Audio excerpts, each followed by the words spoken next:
하나님의 말씀은 이사야서 11장 2절 말씀 함께 봉독하겠습니다. 그의 위에 여호와의 영과 지혜와 총명의 영이요 모략과 재능의 영이요 지식과 여호와를 경외하는 영이 강림하시리니. 아멘. 오늘 본문의 말씀은 이제 예수님에 대한 그런 그리스도에 대한 예언인 중에 한 내용이죠. 장차 이제 그리스도가 오시면 그에게 성령님이 임하신다는 거, 성령이 임하시는데 그 성령에 대해서 여기서 7가지의 호칭으로 언급을 합니다. 그 성령님은 바로 여호와의 영이요, 또 지혜의 영이요, 총명의 영이요, 모략의 영이요, 재능의 영이요, 여호와를 경외하는 영이다. 이 7가지 이름으로 성령을 지칭합니다. 계시록에도 하나님의 이제 보좌에 있는 7영에 대해서 이야기를 합니다. 그래서 7이라는 숫자 자체가 완전수지요, 하나님께 속한 수지요. 그래서 하나님의 영이신 성령은 완전하신 분이시죠. 그 성령님에 대해서 특징적으로 여기서 말할 수가 있는 것은 바로 지혜의 영이라는 것입니다. 하나님이 이 세상에 하나님의 일을 행하실 때에, 사명을 맡기실 때에 그와 같은 맡겨진 사명을 감당할 수 있도록 그 사람에게 먼저 성령을 부어주시는 일을 하십니다. 그래서 모세 시대에 성막을 짓게 할 때 성령의 성막에 각종 기구들이 있잖아요. 지성소 안에 있는 여러 가지 법궤라든지, 또 성소 안에 있는 떡상이라든지, 또 바깥 뜰에 이렇게 만들어 놓는 번제단, 이런 것들을 만들 때에 여러 가지 그 구리라든지 천막이라든지 금 같은 걸로 이렇게 기구를 만들도록 하는데, 보통 재능 가지고는 할 수가 없지요. 그래서 그와 같은 일을 하는 것, 특별히 하나님의 성막 기구니까 그 일을 할 때에 그 만들 수 있도록 지혜가 필요한데, 그 지혜를 바로 누가 이렇게 주시느냐 하면 성령이 주셔요.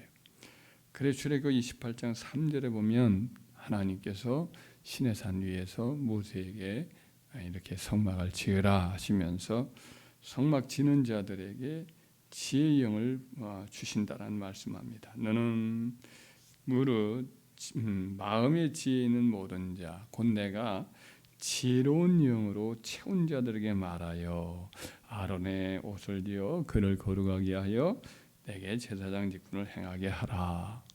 이제 제사장의 옷을 만드는 것, 이 일을 한 예로 들고 있는데, 바로 그런 일들을 하는 사람을 어떻게 하느냐, 지혜로운 영을 부어서 그 일을 하게 하신다, 이렇게 말씀을 합니다. 신명기 34장 9절 말씀에는 이제 모세에게 그의 삶을 다 이제 내려놓고 하나님께로 오기 전에 그의 후계자인 여호수아를 안수하여 그의 후계자로 삼으라 하실 때에 또한 마찬가지입니다.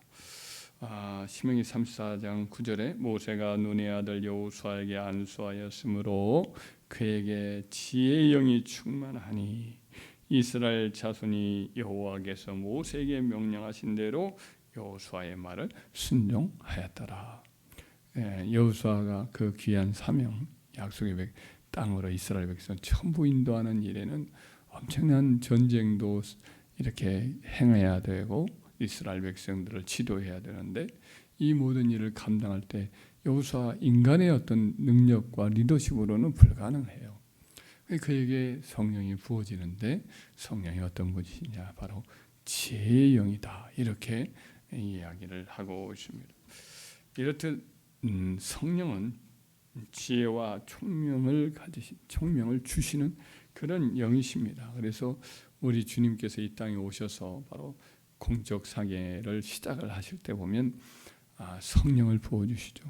태어나실 때에도 이미 성령으로 잉태되어 오셔서 13살 때쯤 되어서 성전에서 절기 때 올라가셔서 부모는 육신의 부모는 고향으로 내려가시는데 이분은 남아가지고 아버지 집에서 하루를 머물면서 그때 율법 교사들하고 논쟁도 하고 이렇게 서로 주고받으면서 하나님의 말씀을 이야기를 나누니까 나중에 부모가 와서 보니까 육신의 부모인 그 이제 요셉과 마리아 와서 보니까 깜짝 놀라요. 어른들과 함께 하나님의 말씀에 대해서 서로 주고받는 것을 보면서 깜짝 놀라죠. 또 나중에 공적 생활을 시작하실 때에도 성령으로 충만함을 먼저 받은 다음에 그가 이제 여러 일들을 행할 때 가르치는 일도 그렇고 대적들이 그를 이렇게 시험을 하여서 넘어뜨리려고 할 때도 하나님의 말씀으로 기이하게 하여튼 지혜의 말씀으로 대답을 합니다. 한 가지 예를 들면 예수님을 잡아 죽이려고 그들로 하여금 로마 당국에게 세금 문제를 만약 세금을 내지 말아라 그러면 로마 당국에 넘기려고 하는 거죠.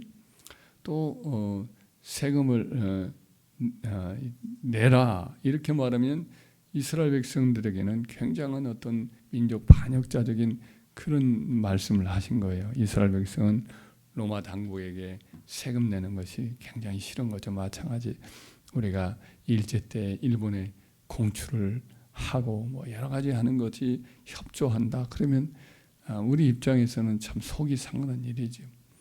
그러니까 그렇게 해서 예수님을 이스라엘 백성들에게도 미움을 받거나 혹은 모세 이제 로마 당국에 넘겨가지고 처단을 하려고 아주 잘 짜놓은 각본에다가 이렇게 예수님에게 질문을 던진 거죠. 이렇게 대답해도 예수님이 걸리고 저렇게 대답을 해도 또 저렇게 걸리게 돼 있어요.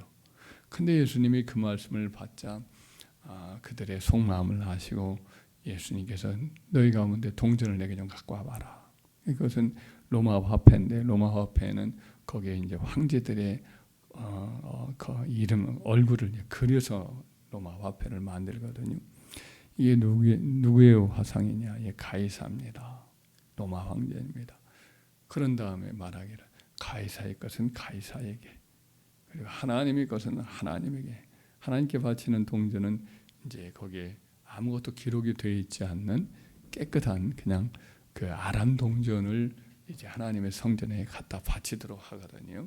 그러니까 로마 화폐로 일상생활을 하다가도 하나님 성전에 오면 그것을 바꿔가지고 이제 하나님 성전에 드리니까 동전 바꾸는 일들이 굉장한 환율이 높은 고부가 같이 이제 사업이 되어서 그때 제사장들에게 이제 특권을 받아가지고 하는 일이 되었던 거죠. 몇 배로 이제 하나님의 절기에 이렇게 와서 동전을 바꿀 일들이 많으니까 막 비싸게 바꾸는 일들이 있었던 거죠.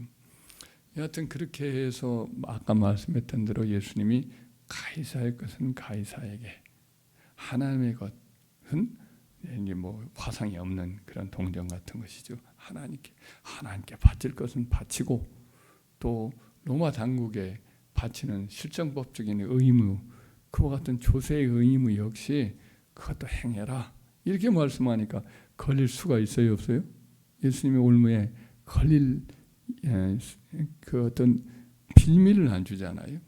그 사람들이 깜짝 놀란 거죠. 예수님 잡았다. 이건 꼼짝없이 빠져나갈 수가 없다. 그러면서 뭐 그냥 좋아가지고 와가지고 예수님께 속마음을 숨기고 와가지고 질문을 던졌는데 예수님은 그를 기가 막힌 지혜로 이렇게 대답을 하므로 그들이 아주 뭐 혀를 내둘면서 이제 이렇게 물러갈 수밖에 없었던 거죠. 그와 같은 일들은 뭐 많이 예수님 생애 속에 있었던 것이지.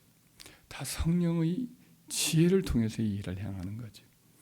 우리 인생도 마찬가지로 참 많은 지혜가 필요한 일들이 한두 가지가 아니잖아요. 어떤 일을 결정할 때 어떻게 해야 될지. 이것도 지혜가 없이는 참 이 결정하기가 어려울 때가 참 많잖아요. 뭐 수학의 해답과 같이 단다식도 아니고 어떤 일을 결정을 할 때 보면 수학처럼 명쾌히 떨어지는 것이 아니에요.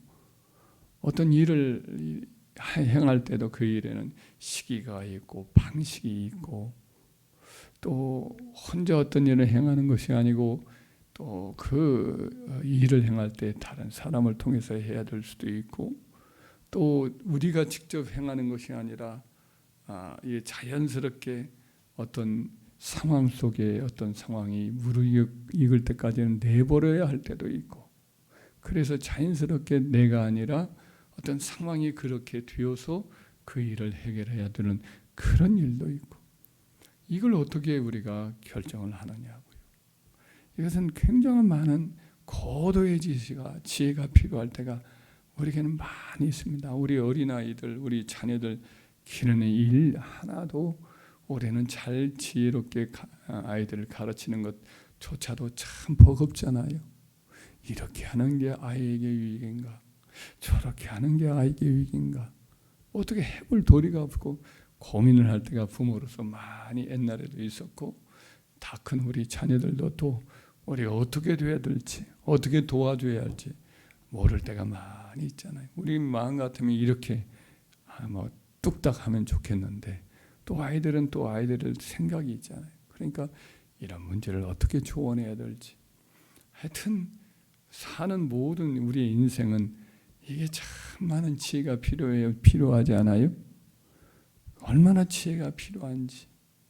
근데 우리 지혜로서는 우리 인간의 지혜로서는 감당하기가 참 어렵고 이렇게 이것이다 하고는 밀어붙였다가는 그 일로 인해서 많은 부작용이 일어났대요.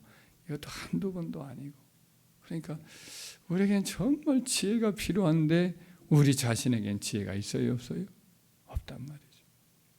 그래서 우리 하나님은 우리에게 지혜가 필요한 걸 아시고 예수님에게 부어주셨던 그 성령 또 우리 주님께서 온갖 고생을 다 하시고 우리에게 보내주신 이 성령이 누구보다도 필요한 게 우리예요. 그 성령은 바로 지혜와 총명의 신이란 말이죠.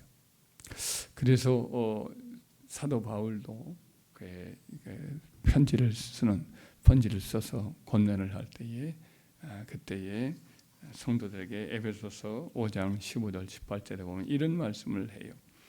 그런즉 너희가 어떻게 행할지를 자세히 주의하여 지혜 없는 자같이 하지 말고 오직 지혜 있는 자같이 하여 세월을 아끼라. 때가 악하니라. 그러므로 어리석은 자가 되지 말고 오직 주의 뜻이 무엇인가 이해하도록 하라. 술 취하지 말라. 이는 방탕한 것이니 오직 성령으로 충만함을 받으라. 어리석은 자가 되지 말고 지혜로운 자가 되고 세월이 악하고 이 세상이 악하다는 뜻이 우리가 살아가는 생애 자체가 참으로 악한 영이 역사하기도 하고 모든 사람들을 상황 자체가 여러 가지 우리를 거스려서 우리를 넘어뜨리고 있는 여러 일들이 많고 마귀도 있고 이와 같은 때에 지혜롭게 시간을 잘 활용하여서 복되고 영원한 복스러운 삶을 살아가야 된다. 이게 세월을 아끼라는 뜻이거든요.